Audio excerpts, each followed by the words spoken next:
فلسطین کی جنگ کو 2 سال مکمل ہو چکے ہیں۔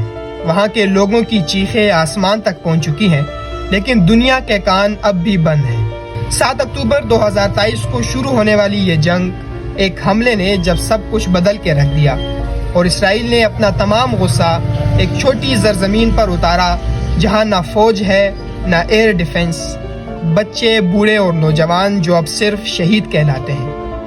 وہاں کے ہسپتالوں میں روشنی ختم ہو چکی ہے، وہاں کے ڈاکٹر مریضوں کا علاج کرتے ہیں اور کبھی اپنے ہی بچوں کو ملبے کے ڈھیروں میں تلاش کرتے ہیں۔ وہاں کے گھروں میں روشنی اور چراغ بجھ چکے ہیں، لیکن ایمان کا نور ایسا چمک رہا ہے کہ ہر بچہ، ہر نوجوان، ہر بوڑھا یہ پکار رہا ہے کہ یہ زمین ہماری ہے اور اس کی حفاظت کے لیے ہم اپنی جانیں ہی دے دیں گے۔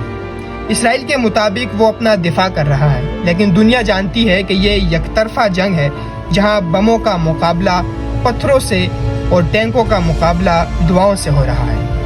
یونائٹڈ نیشن کے مطابق اب تک اس 2 سال کے عرصے میں 67,000 فلسطینی شہید ہو چکے ہیں، جن میں 18,000 وہ معصوم، بے بس، مجبور اور مظلوم بچے ہیں جنہیں یہ تک نہیں معلوم کہ ہم کیوں مر رہے ہیں، ہمیں کیوں قتل کیا جا رہا ہے۔ یہ صرف جنگ نہیں، یہ انسانیت کا امتحان ہے، اور افسوس کہ انسانیت اس امتحان میں ہار چکی ہے۔ 2 سال گزرنے کے بعد بھی غزہ کے بچے آسمان کی طرف دیکھ کر کہتے ہیں، کہاں ہے ارض و سما کا مالک کہ چاہتوں کی رگے کرے دے، ہوس کی سرخی رخ بشر کا زمیں جنازہ بنی ہوئی ہے۔